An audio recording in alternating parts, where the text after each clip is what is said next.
Welcome to Naveen tutorial of commerce. ನಾನು ಮಮತಾ.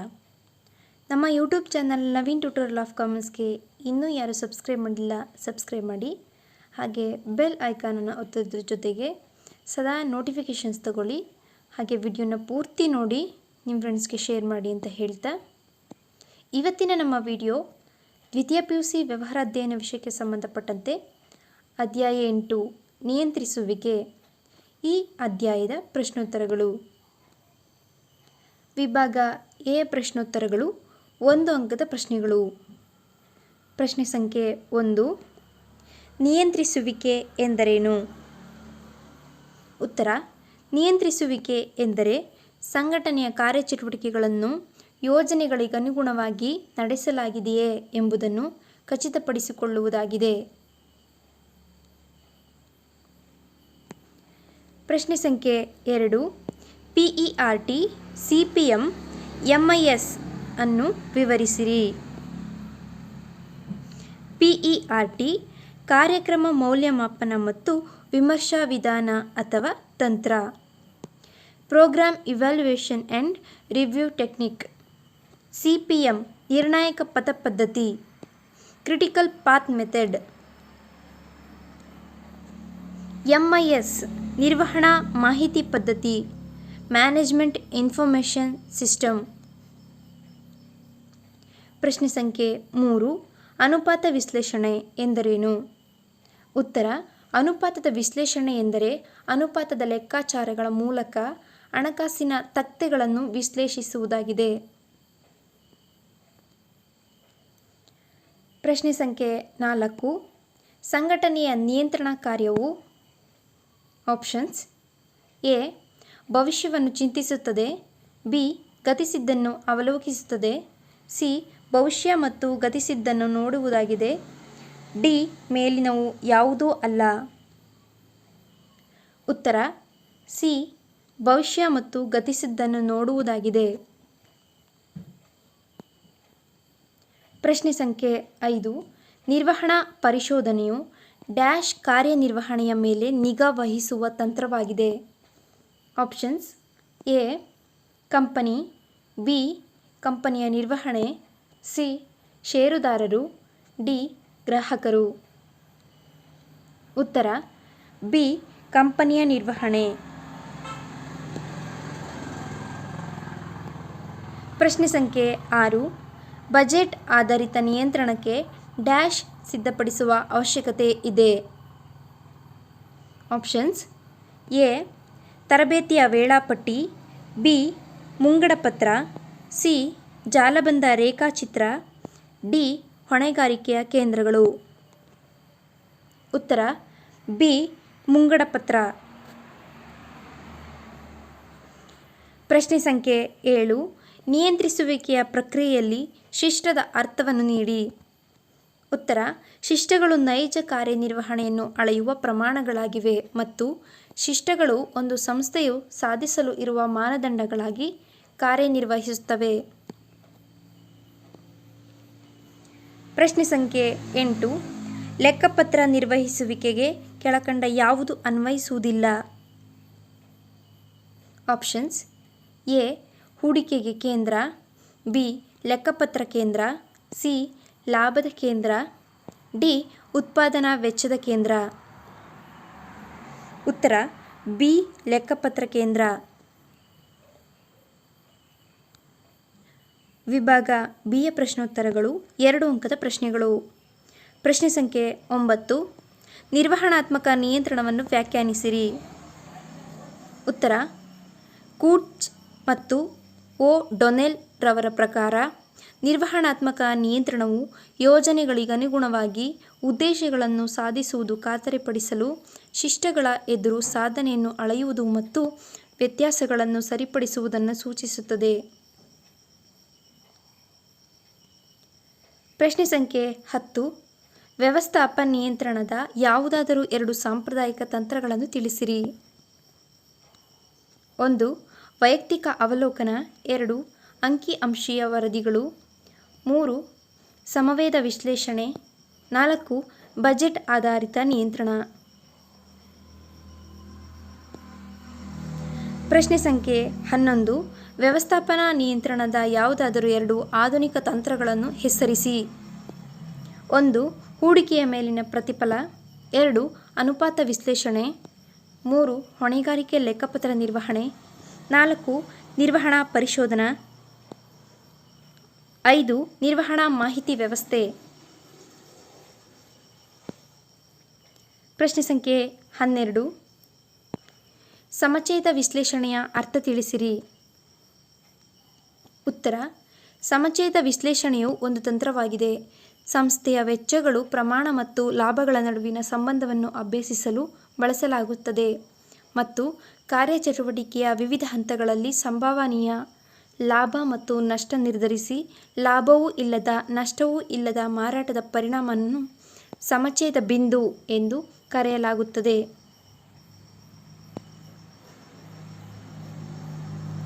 ಪ್ರಶ್ನೆ ಸಂಖ್ಯೆ 13. ಬಜೆಟ್ ಆಧಾರಿತ ನಿಯಂತ್ರಣವನ್ನು ನೀವು ಏನೆಂದು ಅರ್ಥ ಮಾಡಿಕೊಳ್ಳುವಿರಿ? ಉತ್ತರ: ಬಜೆಟ್ ಆಧಾರಿತ ನಿಯಂತ್ರಣವು ನಿರ್ವಹಣಾತ್ಮಕ ನಿಯಂತ್ರಣದ ಒಂದು ತಂತ್ರವಾಗಿದ್ದು, ಇದರಲ್ಲಿ ಎಲ್ಲ ಕಾರ್ಯಾಚರಣೆಗಳನ್ನು ಬಜೆಟ್ಗಳ ರೂಪದಲ್ಲಿ ಪೂರ್ವಭಾವಿಯಾಗಿ ಯೋಜಿಸಲಾಗುತ್ತದೆ ಮತ್ತು ನೈಜ ಫಲಿತಾಂಶವನ್ನು ಬಜೆಟ್ ಆಧಾರಿತ ಶಿಷ್ಟಗಳಿಗೆ ಹೋಲಿಸಲಾಗುತ್ತದೆ. ಈ ರೀತಿಯ ಹೋಲಿಕೆಯು ಸಂಘಟನಾತ್ಮಕ ಉದ್ದೇಶಗಳನ್ನು ಸಾಧಿಸಲು ತೆಗೆದುಕೊಳ್ಳಬೇಕಾದ ಅಗತ್ಯ ಕ್ರಮ ಸೂಚಿಸುತ್ತದೆ. ಪ್ರಶ್ನೆ ಸಂಖ್ಯೆ 14. ಹೊಣೆಗಾರಿಕೆ ಲೆಕ್ಕಪತ್ರ ನಿರ್ವಹಣೆ ಎಂದರೇನು? ಉತ್ತರ: ಒಂದು ಸಂಘಟನೆಯ ಬೇರೆ ಬೇರೆ ವಿಭಾಗಗಳು ಮತ್ತು ಇಲಾಖೆಗಳು ಹೊಣೆಗಾರಿಕೆ ಕೇಂದ್ರಗಳನ್ನಾಗಿ ಸ್ಥಾಪಿಸಿ ಲೆಕ್ಕಪತ್ರ ನಿರ್ವಹಿಸುವಿಕೆಯ ಒಂದು ವ್ಯವಸ್ಥೆಯೇ ಹೊಣೆಗಾರಿಕೆ ಲೆಕ್ಕಪತ್ರ ನಿರ್ವಹಿಸುವಿಕೆಯಾಗಿದೆ. ವಿಭಾಗ ಸಿಯ ಪ್ರಶ್ನೋತ್ತರಗಳು. 4 ಅಂಕದ ಪ್ರಶ್ನೆಗಳು. ಪ್ರಶ್ನೆ ಸಂಖ್ಯೆ 15. ಒಂದು ಒಳ್ಳೆಯ ನಿಯಂತ್ರಣ ವ್ಯವಸ್ಥೆಯು ಅನೇಕ ರೀತಿಯಲ್ಲಿ ಸಂಘಟನೆಗೆ ಸಹಾಯ ಮಾಡುತ್ತದೆ. ಯಾವುದಾದರೂ 4 ಅಂಶದೊಂದಿಗೆ ಸಮರ್ಥಿಸಿರಿ. ನಿಯಂತ್ರಣವು ನಿರ್ವಹಣೆಯ ಅನಿವಾರ್ಯವಾದ ಕಾರ್ಯವಾಗಿದೆ. ನಿಯಂತ್ರಣವಿಲ್ಲದಿದ್ದರೆ ಅತ್ಯುತ್ತಮ ಯೋಜನೆಗಳು ವ್ಯರ್ಥವಾಗುತ್ತವೆ. ಒಂದು ಉತ್ತಮ ನಿಯಂತ್ರಣ ವ್ಯವಸ್ಥೆಯು ಒಂದು ಸಂಘಟನೆಗೆ ಕೆಳಕಂಡ ವಿಧಾನಗಳಲ್ಲಿ ಸಹಾಯ ಮಾಡುತ್ತದೆ. 1. ಸಂಘಟನಾತ್ಮಕ ಗುರಿಗಳನ್ನು ಸಾಧಿಸುವುದು. ನಿಯಂತ್ರಿಸುವಿಕೆಯ ಕಾರ್ಯವು ಸಂಘಟನಾತ್ಮಕ ಗುರಿಗಳ ಪ್ರಗತಿಯನ್ನು ಅಳೆಯುತ್ತದೆ ಮತ್ತು ವ್ಯತ್ಯಾಸ ಕಂಡುಹಿಡಿಯುತ್ತದೆ, ಸರಿಪಡಿಸುವ ಕ್ರಮಗಳನ್ನು ಸೂಚಿಸುತ್ತದೆ. ಆದ್ದರಿಂದ ಇದು ಸಂಘಟನಾತ್ಮಕ ಗುರಿಗಳನ್ನು ಸಾಧಿಸಲು ಸಂಘಟನೆಗೆ ಮಾರ್ಗದರ್ಶನ ನೀಡುತ್ತದೆ. 2. ಶಿಷ್ಟಗಳ ನಿಖರತೆಯನ್ನು ನಿರ್ಣಯಿಸುವುದು. ಒಂದು ಉತ್ತಮ ವ್ಯವಸ್ಥೆಯ ನಿಯಂತ್ರಣ ವ್ಯವಸ್ಥೆಯ ಆಡಳಿತ ವರ್ಗಕ್ಕೆ ನಿರ್ಧರಿತ ಶಿಷ್ಟಗಳು ನಿಖರ ಮತ್ತು ವಾಸ್ತವಿಕವಾಗಿದೆ ಎಂಬುದನ್ನು ಪರಿಶೀಲಿಸಲು ಅನುವು ಮಾಡಿಕೊಡುತ್ತದೆ. 3. ಸಂಪನ್ಮೂಲಗಳನ್ನು ಸಮರ್ಥವಾಗಿ ಉಪಯೋಗಿಸುವುದು. ನಿಯಂತ್ರಣವನ್ನು ಜಾರಿಗೆ ತರುವ ಮೂಲಕ ಸಂಪನ್ಮೂಲಗಳ ಅಪವ್ಯಯ ಮತ್ತು ಹಾಳಾಗುವಿಕೆಯನ್ನು ಕಡಿಮೆಗೊಳಿಸಲು ಸಾಧ್ಯವಾಗುತ್ತದೆ. ಪ್ರತಿಯೊಂದು ಕಾರ್ಯವು ಪೂರ್ವ ನಿರ್ಧಾರಿತ ಶಿಷ್ಟಗಳಿಗನುಗುಣವಾಗಿ ನಿರ್ವಹಿಸಲ್ಪಡುತ್ತದೆ. 4. ಉದ್ಯೋಗಿ ಪ್ರೇರೇಪಣೆಯನ್ನು ಉತ್ತಮಗೊಳಿಸುತ್ತದೆ. ಒಂದು ಉತ್ತಮ ನಿಯಂತ್ರಣ ವ್ಯವಸ್ಥೆಯಿಂದ ನೌಕರರು ತಾವು ನಿರ್ವಹಿಸಬೇಕಾದ ಕಾರ್ಯಚಟುವಟಿಕೆಗಳು ಮತ್ತು ತಮ್ಮನ್ನು ಮೌಲ್ಯಮಾಪನ ಮಾಡುವ ಕಾರ್ಯಚಟುವಟಿಕೆಗಳ ಶಿಷ್ಟಗಳು ಯಾವುವು ಎಂಬುದನ್ನು ತಿಳಿದಿರುತ್ತಾರೆ. ಇದು ಅವರನ್ನು ಪ್ರೇರೇಪಿಸಿ ಕಾರ್ಯನಿರ್ವಹಿಸಲು ಸಹಾಯ ಮಾಡುತ್ತದೆ. 5. ಕಾರ್ಯದಲ್ಲಿ ಸಮನ್ವಯತೆಯನ್ನು ಸಾಧಿಸುತ್ತದೆ. ಪ್ರತಿಯೊಂದು ವಿಭಾಗ ಮತ್ತು ನೌಕರರನ್ನು ಪೂರ್ವ ನಿರ್ಧಾರಿತ ಶಿಷ್ಟಗಳಿಂದ ನಿಯಂತ್ರಿಸಲಾಗುತ್ತದೆ ಮತ್ತು ಇವನ್ನು ಪರಸ್ಪರ ಒಂದನ್ನು ಇನ್ನೊಂದರೊಡನೆ ಸಮನ್ವಯಗೊಳಿಸಲಾಗುತ್ತದೆ ಹಾಗೂ ಇದು ಸಂಘಟನೆಯ ಒಟ್ಟಾರೆ ಗುರಿಯನ್ನು ಸಾಧಿಸುವ ಭರವಸೆ ನೀಡುತ್ತದೆ.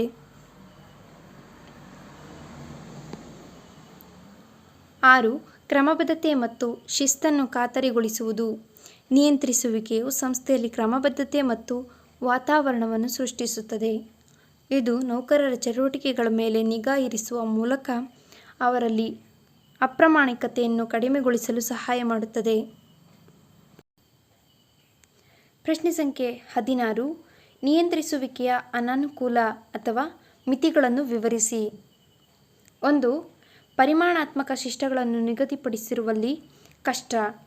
ಶಿಷ್ಟಗಳನ್ನು ಪರಿಮಾಣಾತ್ಮಕವಾಗಿ ವ್ಯಾಖ್ಯಾನಿಸಬಹುದು ಸಾಧ್ಯವಾಗದಿರುವಾಗ ನಿಯಂತ್ರಣ ವ್ಯವಸ್ಥೆಯು ತನ್ನ ಕೆಲವು ಪರಿಮಾಣಕಾರಿತ್ವವನ್ನು ಕಳೆದುಕೊಳ್ಳುತ್ತದೆ. ಇದು ಕಾರ್ಯನಿರ್ವಹಣೆಯ ಅಳೆಯುವಿಕೆ ಮತ್ತು ಶಿಷ್ಟಗಳೊಂದಿಗೆ ಅದರ ಹೋಲಿಸುವಿಕೆಯನ್ನು ಕಷ್ಟದ ಕಾರ್ಯವಾಗಿಸುತ್ತದೆ. 2. ಬಾಹ್ಯ ಅಂಶಗಳ ಮೇಲೆ ನಿಯಂತ್ರಣವಿಲ್ಲ. ಸಾಮಾನ್ಯವಾಗಿ ಒಂದು ಸಂಸ್ಥೆಯು ಬಾಹ್ಯ ಅಂಶಗಳಾದ ಸರ್ಕಾರದ ನೀತಿಗಳು, ತಾಂತ್ರಿಕತೆಯ ಬದಲಾವಣೆ, ಪೈಪೋಟಿ ಇತ್ಯಾದಿಗಳನ್ನು ನಿಯಂತ್ರಿಸಲಾಗುವುದಿಲ್ಲ. 3. ನೌಕರರಿಂದ ವಿರೋಧ. ನೌಕರರು ಹೆಚ್ಚಾಗಿ ನಿಯಂತ್ರಣವನ್ನು ವಿರೋಧಿಸುತ್ತಾರೆ. ಇದು ತಮ್ಮ ಸ್ವಾತಂತ್ರ್ಯದ ಮೇಲಾದ ನಿರ್ಬಂಧವೆಂದು ನೋಡುತ್ತಾರೆ. ಉದಾಹರಣೆಗೆ, ನೌಕರರು ತಮ್ಮನ್ನು ಕಟ್ಟುನಿಟ್ಟಾದ ಕ್ಯಾಮರಾದ ಕಣ್ಗಾವಲಿನ ಸಹಾಯದಿಂದ ಅವಲೋಕಿಸುವುದನ್ನು ವಿರೋಧಿಸಬಹುದು. 4. ವೆಚ್ಚದಾಯಕ ಕಾರ್ಯವಾಗಿದೆ. ನಿಯಂತ್ರಣವು ವೆಚ್ಚದಾಯಕ ಕಾರ್ಯವಾಗಿದೆ ಏಕೆಂದರೆ ಅದು ಹೆಚ್ಚಿನ ವೆಚ್ಚ, ಸಮಯ ಮತ್ತು ಪರಿಶ್ರಮಗಳನ್ನೊಳಗೊಂಡಿದೆ. ಒಂದು ಸಣ್ಣ ಸಂಸ್ಥೆಯು ವೆಚ್ಚದಾಯಕವಾದ ನಿಯಂತ್ರಣ ವ್ಯವಸ್ಥೆಯನ್ನು ಅನುಷ್ಠಾನಗೊಳಿಸುವಲ್ಲಿ ಸಾಧ್ಯವಿಲ್ಲ.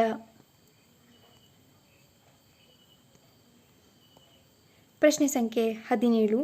ಯೋಜಿಸುವಿಕೆ ಮತ್ತು ನಿಯಂತ್ರಿಸುವಿಕೆಯ ನಡುವಿನ ಸಂಬಂಧವನ್ನು ವಿವರಿಸಿರಿ. ಯೋಜಿಸುವಿಕೆ ಮತ್ತು ನಿಯಂತ್ರಿಸುವಿಕೆಗಳು ನಿರ್ವಹಣೆಯ ಬೇರ್ಪಡಿಸಲಾಗದ ಅವಳಿ ಕಾರ್ಯಗಳಾಗಿವೆ. ಒಂದು ನಿಯಂತ್ರಣ ವ್ಯವಸ್ಥೆಯು ಪೂರ್ವಭಾವಿಯಾಗಿ ನಿರ್ದಿಷ್ಟ ಶಿಷ್ಯಗಳನ್ನು ಅಪೇಕ್ಷಿಸುತ್ತದೆ. ನಿಯಂತ್ರಿಸುವಿಕೆಯ ಕಾರ್ಯಕ್ಕೆ ಆಧಾರವಾಗಿರುವ ಈ ಕಾರ್ಯನಿರ್ವಹಣೆಯ ಶಿಷ್ಟಗಳು ಯೋಜಿಸುವಿಕೆಯಿಂದ ನೀಡಲ್ಪಡುತ್ತವೆ.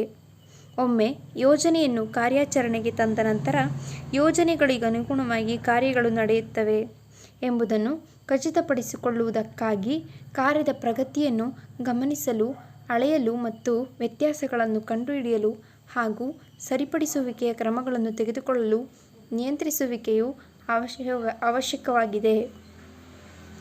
ಆದ್ದರಿಂದ ನಿಯಂತ್ರಿಸುವಿಕೆಯಲ್ಲದೆ ಯೋಜಿಸುವಿಕೆಯು ಅರ್ಥಹೀನವಾಗಿದೆ. ಅದೇ ರೀತಿ ಯೋಜಿಸುವಿಕೆಯಿಲ್ಲದೆ ನಿಯಂತ್ರಿಸುವಿಕೆಯು ಅರ್ಥಹೀನವಾಗುತ್ತದೆ. ಶಿಷ್ಟಗಳನ್ನು ಪೂರ್ವಭಾವಿಯಾಗಿ ನಿರ್ಧರಿಸದಿದ್ದರೆ ವ್ಯವಸ್ಥಾಪಕರಿಗೆ ನಿಯಂತ್ರಿಸಲು ಸಾಧ್ಯವಿಲ್ಲ. ಯೋಜಿಸುವಿಕೆಯು ನಿಯಂತ್ರಿಸುವಿಕೆಗೆ ಸ್ಪಷ್ಟವಾಗಿ ಪೂರ್ವ ನಿರ್ಣಾಯಕವಾಗಿರುತ್ತದೆ. ಯೋಜಿಸುವಿಕೆಯಿಲ್ಲದೆ ನಿಯಂತ್ರಿಸುವಿಕೆಯನ್ನು ಸಾಧಿಸಬಹುದೆಂದು ಚಿಂತಿಸುವುದು ಸಂಪೂರ್ಣವಾಗಿ ವಿಫಲವಾಗುತ್ತದೆ. ಅಪೇಕ್ಷಿತ ಕಾರ್ಯನಿರ್ವಹಣೆಯನ್ನು ಪೂರ್ವ ನಿರ್ಧಾರಿತವಾಗಿ ಅರ್ಥೈಸಿಕೊಳ್ಳಲು ಸಾಧ್ಯವಿಲ್ಲ. ಯೋಜಿಸುವಿಕೆಯು ಸ್ಥಿರ, ಸಮಗ್ರ ಮತ್ತು ಸ್ಪಷ್ಟ ಕಾರ್ಯಸೂಚಿಯನ್ನು ನೀಡಿದರೆ, ನಿಯಂತ್ರಿಸುವಿಕೆಯು ಕಾರ್ಯಗಳು ಯೋಜನೆಗಳಿಗೆ ಅನುಗುಣವಾಗಿರುವಂತೆ ಕಾರ್ಯನಿರ್ವಹಿಸುತ್ತವೆ. ಯೋಜಿಸುವಿಕೆಯು ಮೂಲಭೂತವಾಗಿ ಒಂದು ಬೌದ್ಧಿಕ ಪ್ರಕ್ರಿಯೆಯಾಗಿದೆ ಮತ್ತು ಅದು ಉದ್ದೇಶಗಳನ್ನು ಸಾಧಿಸುವ ಸೂಕ್ತ ಕಾರ್ಯವಿಧಾನವನ್ನು ಕಂಡುಕೊಳ್ಳಲು ಮತ್ತು ಸೂಚಿಸುವ, ಚಿಂತಿಸುವ, ಸ್ಪಷ್ಟಪಡಿಸುವ ಮತ್ತು ವಿಶ್ಲೇಷಣೆಗಳನ್ನು ಒಳಗೊಂಡಿದೆ. ಆದರೆ ನಿಯಂತ್ರಿಸುವಿಕೆಯು ತೀರ್ಮಾನಗಳು ಅಪೇಕ್ಷಿತ ಕಾರ್ಯಗಳಾಗಿ ಪರಿವರ್ತಿತವಾಗಿದೆಯೇ ಎಂಬುದನ್ನು ಪರಿಶೀಲಿಸುತ್ತದೆ. ಆದ್ದರಿಂದ ಯೋಜಿಸುವಿಕೆಯು ಪೂರ್ವಭಾವಿ ನಿರ್ಧಾರವಾಗಿದೆ, ನಿಯಂತ್ರಿಸುವಿಕೆಯು ಮೌಲ್ಯೀಕರಿಸುವುದಾಗಿದೆ. ಯೋಜಿಸುವಿಕೆಯು ಭವಿಷ್ಯವನ್ನು ಚಿಂತಿಸುವುದಾಗಿದೆ, ಹಾಗಾಗಿ ನಿಯಂತ್ರಿಸುವಿಕೆಯು ಗತಿಸಿದ್ದನ್ನು ಅವಲೋಕಿಸುವುದಾಗಿದೆ. ಹೀಗೆ ಯೋಜಿಸುವಿಕೆ ಮತ್ತು ನಿಯಂತ್ರಿಸುವಿಕೆಯು ಪರಸ್ಪರ ಅವಳಿ ಕಾರ್ಯಗಳಾಗಿವೆ.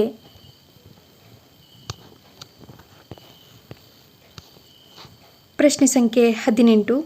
ನಿಯಂತ್ರಿಸುವಿಕೆಯ ಪ್ರಕ್ರಿಯೆಯಲ್ಲಿ ಒಳಗೊಂಡಿರುವ ಹಂತಗಳನ್ನು ಸಂಕ್ಷಿಪ್ತವಾಗಿ ವಿವರಿಸಿ.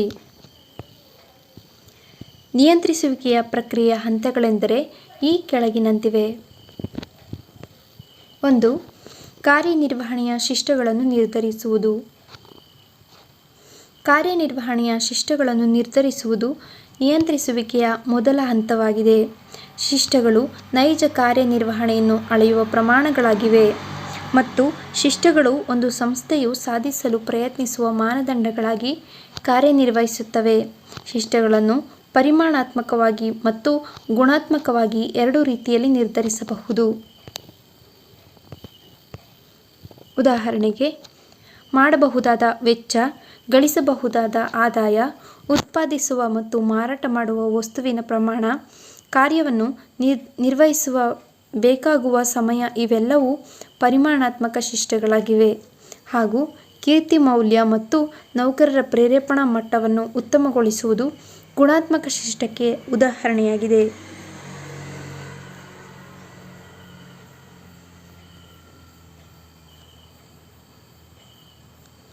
2.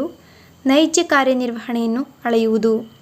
ಕಾರ್ಯನಿರ್ವಹಣೆಯ ಶಿಷ್ಟಗಳನ್ನು ನಿರ್ಧರಿಸಿ ನಂತರ ನೈಜ ಕಾರ್ಯನಿರ್ವಹಣೆಯನ್ನು ಅಳೆಯುವುದು ಮುಂದಿನ ಹಂತವಾಗಿದೆ. ಕಾರ್ಯನಿರ್ವಹಣೆಯನ್ನು ವಸ್ತುನಿಷ್ಠ ಹಾಗೂ ವಿಶ್ವಾಸಾರ್ಹವಾದ ರೀತಿಯಲ್ಲಿ ಅಳೆಯುತ್ತದೆ. ಕಾರ್ಯನಿರ್ವಹಣೆಯನ್ನು ಅಳೆಯಲು ಅನೇಕ ಕಾರ್ಯತಂತ್ರಗಳಿವೆ. ವೈಯಕ್ತಿಕ ಅವಲೋಕನ, ಮಾದರಿ ಪರಿಶೀಲನೆ, ಕಾರ್ಯನಿರ್ವಹಣೆಯ ಮಾದರಿಗಳು, ವರದಿಗಳು ಇತ್ಯಾದಿ. 3. ನೈಜ ಕಾರ್ಯನಿರ್ವಹಣೆಯನ್ನು ಶಿಷ್ಟಗಳೊಂದಿಗೆ ಹೋಲಿಸುವುದು. ಈ ಹಂತವು ನೈಜ ಕಾರ್ಯನಿರ್ವಹಣೆಯನ್ನು ಶಿಷ್ಟಗಳಿಗೆ ಹೋಲಿಸುವುದನ್ನು ಒಳಗೊಂಡಿದೆ. ಇಂತಹ ಹೋಲಿಕೆಯು ನೈಜ ಮತ್ತು ಅಪೇಕ್ಷಿತ ಫಲಿತಾಂಶಗಳ ನಡುವಿನ ವ್ಯತ್ಯಾಸಗಳನ್ನು ಬಹಿರಂಗಪಡಿಸುತ್ತದೆ. ಶಿಷ್ಟಗಳನ್ನು ಪರಿಮಾಣಾತ್ಮಕವಾಗಿ ನಿರ್ಧರಿಸಿದಾಗ ಈ ಹೋಲಿಕೆಯು ಸುಲಭವಾಗುತ್ತದೆ. ಉದಾಹರಣೆಗೆ, ಒಬ್ಬ ಕಾರ್ಮಿಕನ ಒಂದು ವಾರದ ಕಾರ್ಯನಿರ್ವಹಣೆಯನ್ನು ಅವನು ಉತ್ಪಾದಿಸಿದ ಯೂನಿಟ್ಗಳಲ್ಲಿ ಶಿಷ್ಟ ಉತ್ಪಾದನೆಯೊಂದಿಗೆ ಸುಲಭವಾಗಿ ಅಳೆಯಬಹುದು. 4. ವ್ಯತ್ಯಾಸಗಳನ್ನು ವಿಶ್ಲೇಷಿಸುವುದು. ವ್ಯತ್ಯಾಸಗಳು ಶಿಷ್ಟ ಮತ್ತು ನೈಜ ಕಾರ್ಯತತ್ಪರತೆಯ ನಡುವಿನ ಅಂತರವಾಗಿದೆ. ಎಲ್ಲ ಕಾರ್ಯಚಟುವಟಿಕೆಗಳಲ್ಲಿ ಕಾರ್ಯನಿರ್ವಹಣೆಯಲ್ಲಿ ಕೆಲವು ವ್ಯತ್ಯಾಸಗಳು ಕಂಡುಬರುತ್ತವೆ. ಆದ್ದರಿಂದ ವ್ಯತ್ಯಾಸದ ವ್ಯಾಪ್ತಿಯನ್ನು ನಿರ್ಧರಿಸುವುದು ಪ್ರಮುಖವಾಗಿರುತ್ತದೆ ಹಾಗೂ ವ್ಯವಹಾರದ ಪ್ರಮುಖವಲ್ಲದ ಕ್ಷೇತ್ರಗಳ ವ್ಯತ್ಯಾಸಗಳಿಗಿಂತ ಮೊದಲ ಪ್ರಮುಖವಾದ ಕ್ಷೇತ್ರಗಳಲ್ಲಿ ವ್ಯತ್ಯಾಸಗಳನ್ನು ಶೀಘ್ರವಾಗಿ ಬಗೆಹರಿಸಬೇಕಾಗುತ್ತದೆ. ಈ ನಿಟ್ಟಿನಲ್ಲಿ ವ್ಯವಸ್ಥಾಪಕನು ನಿರ್ಣಾಯಕ ಅಂಶದ ಕೇಂದ್ರ ಮತ್ತು ಅಪವಾದಾತ್ಮಕ ನಿರ್ವಹಣೆಯನ್ನು ಉಪಯೋಗಿಸುವುದು ಉತ್ತಮವಾಗಿದೆ. 5. ಸರಿಪಡಿಸುವ ಕ್ರಮಗಳನ್ನು ತೆಗೆದುಕೊಳ್ಳುವುದು. ವ್ಯತ್ಯಾಸಗಳನ್ನು ಸರಿಪಡಿಸುವುದು ಮತ್ತು ಅವು ಪುನರಾವರ್ತನೆಯಾಗದಂತೆ ಮಾಡುವುದು ನಿಯಂತ್ರಿಸುವಿಕೆಯ ಅಂತಿಮ ಪ್ರಕ್ರಿಯೆಯಾಗಿದೆ ಮತ್ತು ಸಂಘಟನೆಯ ಉದ್ದೇಶಗಳನ್ನು ಸಾಧಿಸುವುದಾಗಿದೆ. ತಪ್ಪುಗಳು ಎಲ್ಲಿ ಮತ್ತು ಏಕೆ ಸಂಭವಿಸಿತು ಎಂಬುದನ್ನು ಕಂಡುಹಿಡಿದು ನಂತರ ಸಂಘಟನೆಯು ವ್ಯತ್ಯಾಸಗಳನ್ನು ಸರಿಪಡಿಸಿಕೊಂಡು ಕಾರ್ಯನಿರ್ವಹಿಸಬೇಕಾಗುತ್ತದೆ.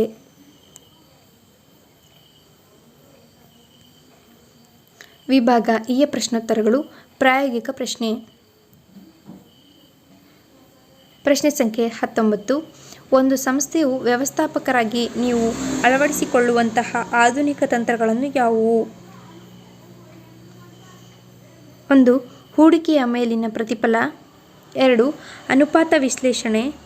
3. ಹೊಣೆಗಾರಿಕೆ ಲೆಕ್ಕಪತ್ರ ನಿರ್ವಹಣೆ. 4. ನಿರ್ವಹಣಾ ಪರಿಶೋಧನೆ. 5. PERT ಮತ್ತು CPM. 6. ನಿರ್ವಹಣಾ ಮಾಹಿತಿ ವ್ಯವಸ್ಥೆ. ಇದಿಷ್ಟು ಇವತ್ತಿನ ನಮ್ಮ ನಿಯಂತ್ರಿಸುವಿಕೆ ಅಧ್ಯಾಯದ ಪ್ರಶ್ನೋತ್ತರಗಳು. ನಮ್ಮ ಮುಂದಿನ ವಿಡಿಯೋ ಅಪ್ಡೇಟ್ಸ್ಗಾಗಿ ನಮ್ಮ YouTube channel Naveen tutorial of ಕಾಮರ್ಸ್ಗೆ ಸಬ್ಸ್ಕ್ರೈಬ್ ಮಾಡಿ, ಹಾಗೆ ಬೆಲ್ ಐಕಾನನ್ನು ಒತ್ತಿ ಅಂತ ಹೇಳ್ತಾ ಇವತ್ತಿನ ನಮ್ಮ ವಿಡಿಯೋವನ್ನು ಮುಗಿಸುತ್ತೇವೆ. Thank you.